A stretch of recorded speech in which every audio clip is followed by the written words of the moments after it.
So welcome back to our YouTube channel आज classes guys. आज हम बात करने वाले हैं कि क्लास 10th के बाद कौन सा सब्जेक्ट हमें चूज करना चाहिए। कौन सा सब्जेक्ट है जो कि बहुत हेल्पफुल होगा हमारे फ्यूचर के लिए, हमारे कैरियर के लिए। कितने स्टूडेंट होंगे जो अभी इस वीडियो को देख रहे होंगे, सोच रहे होंगे कि अभी तो रिजल्ट आने में बहुत टाइम है, अभी इस वीडियो देखकर मैं क्या करूँगा। लेकिन कितने स्टूडेंट हैं जो इस वीडियो को एंड तक देखेंगे, क्योंकि वो जानते हैं कि मूर्ख लोगों का काम होता है काम को टालना। बुद्धिमान व्यक्ति पहले से ही किसी भी चीज़ की तैयारी कर कर चलते हैं। अगर आप भी बुद्धिमान की कैटेगरी में रहना चाहते हैं तो इस वीडियो को एंड तक जरूर देखें। अगर आप भी विश्वास करते हैं वसुधैव कुटुंबकम, यानी पूरा विश्व ही हमारा परिवार है, तो इस वीडियो को जरूर शेयर करें। तो क्लास 10th के बाद कौन सा सब्जेक्ट ले, ये बहुत कॉमन सवाल होता है बहुत सारे स्टूडेंट का। अगर वो गलत सब्जेक्ट चुन लेते हैं तो उनकी पूरी कैरियर फोकस हो जाती है। तो ये बहुत ज़्यादा इंपॉर्टेंट हो जाता है कि क्लास 10th के बाद कौन सा सब्जेक्ट हम चुनें। तो आपको 3 सब्जेक्ट देखने को मिलते हैं क्लास 10th के बाद। एक तो मिलता है साइंस, दूसरा मिलता है कॉमर्स, तीसरा मिलता है आर्ट्स। इन तीनों सब्जेक्ट्स में से आपको चुनना होता है। अगर अगर आप अच्छे सब्जेक्ट को चुन लेते हैं तो आपकी भविष्य बन जाती है, अगर गलत सब्जेक्ट चुन लेते हैं तो आपका भविष्य खराब हो जाता है। तो अब हम तीनों सब्जेक्ट को बहुत डीपली से समझेंगे कि किस सब्जेक्ट में क्या होता है। तो चलिए शुरू करते हैं। सबसे पहले सब्जेक्ट। तो यहाँ पर देख सकते हैं सब्जेक्ट में आपको दो तरीके से चूज किया जाता है कि कौन सा सब्जेक्ट हमको लेना है। एक होता है गोल, यानी कि आप क्या बनना चाहते हैं पढ़ लिखकर। आईएएस बनना चाहते हैं, डॉक्टर बनना चाहते हैं, इंजीनियर बनना चाहते हैं, या फिर बैंक मैनेजर बनना चाहते हैं। इस तरह के बहुत सारे ख्वाहिश होते हैं आपके पढ़ लिख कर। तो एक तरीके से ये होता है चूज करने का कि कौन सा सब्जेक्ट हमें चूज करना है अपने गोल के हिसाब से। एंड दूसरा होता है इंटरेस्ट, यानी कि कौन सा सब्जेक्ट पढ़ने में हमें ज़्यादा अच्छा लगता है, उसके हिसाब से आपको सब्जेक्ट चुनना होता है। तो दोनों को हम लेकर और बहुत अच्छे से समझेंगे। चूज एनीवन, आपको इनमें से कोई एक चूज करना होता है कि गोल के हिसाब से हम सब्जेक्ट चुने या इंटरेस्ट के हिसाब से सब्जेक्ट चुने। हालांकि हम दोनों समझाएंगे, आपको जिस हिसाब से चूज करना होगा एक चूज कर लीजिएगा। तो अब देखते हैं हम। सबसे पहले साइंस, तीनों से प्रिपेयर करना होता है, गोल के हिसाब से बताएंगे और इंटरेस्ट के हिसाब से भी। तो मेनली साइंस में आपको दो सब्जेक्ट पढ़ने होते हैं। जब भी आप साइंस को चूज करने जाइएगा तो वहाँ पर पूछा जाएगा, एक होता है मैथमेटिक्स, एक होता है बायोलॉजी। तो आप किससे पढ़ना चाहते हैं।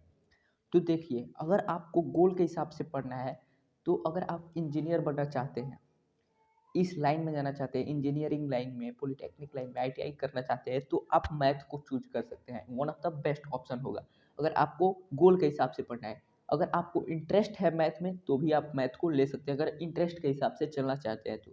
अगर गोल हम आपको बता ही दिए हैं कि इसको पढ़कर आप इंजीनियर बन सकते हैं। आईटीआई में मैथ थोड़ा होता है, एनडीए में मैथ होता है, तो इस तरह के कॉम्पिटेटिव एग्जाम में भी आपको आसानी मिलेगी अगर मैथ से चलते हैं तो। एंड नेक्स्ट होता है आपका बायोलॉजी। अगर आप बायोलॉजी को चूज करते हैं तो डॉक्टर बन सकते हैं। ये बहुत one of the best option होता है डॉक्टर। बायोलॉजी को मेनली इसीलिए लोग लेते हैं कि डॉक्टर बन जाए, नर्स बन जाए। या फिर अगर आप बायोलॉजी को लेते हैं तो नीट को भी क्रैक कर सकते हैं, जो कि कॉम्पिटेटिव एग्जाम होता है नीट 12th के बाद, उसको भी आप क्रैक कर सकते हैं। तो ये हो गया गोल के हिसाब से। अगर इंटरेस्ट है बायोलॉजी में तो भी ले सकते हैं। अब देखिए, अगर आप मैथ लेते हैं तो आपको दो सब्जेक्ट पढ़ना होता है, फिजिक्स केमिस्ट्री। एंड दो और सब्जेक्ट होते हैं, इंग्लिश और हिंदी, जो कि बोर्ड के हिसाब से चलते हैं।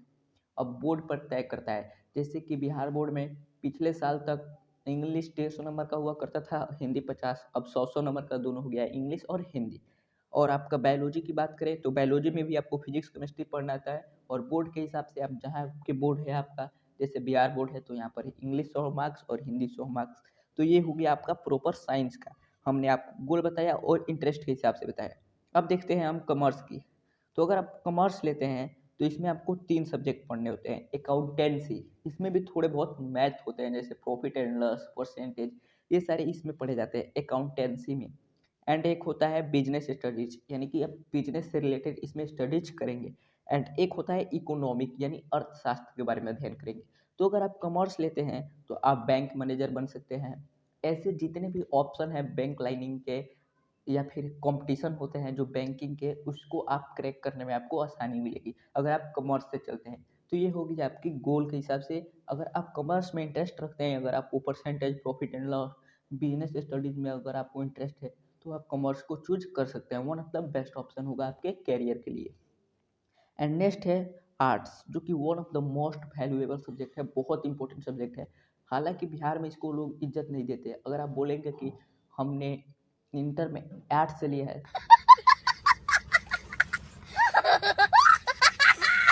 बेनिफिट हो सकते हैं। हिस्ट्री पढ़ने को मिलेगा इसमें, जियोग्राफी पढ़ने को मिलेगा, इकोनॉमिक पढ़ने को मिलेगा और पॉलिटिकल साइंस पढ़ने को मिलेगा। तो अगर आप इन चारों सब्जेक्ट को पढ़ते हैं तो आईएएस, यूपीएससी, बीपीएससी, आईपीएस, इस टाइप के जितने भी एग्ज़ाम होते हैं उनको क्रैक करने में आपको बहुत आसानी होगी, क्योंकि यूपीएससी में जेनुइनली हिस्टोरी और इकोनॉमिक, पॉलिटिकल साइंस, जियोग्राफी से ही ज़्यादा क्वेश्चन पूछे जाते हैं।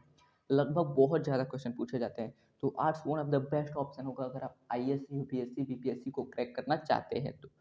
लोग क्या कहते हैं कि आप क्या लिए हैं उस पर डिपेंड मत रहिए, आप अपने गोल के हिसाब से फिर इंटरेस्ट के हिसाब से चूज कीजिए अपने सब्जेक्ट को।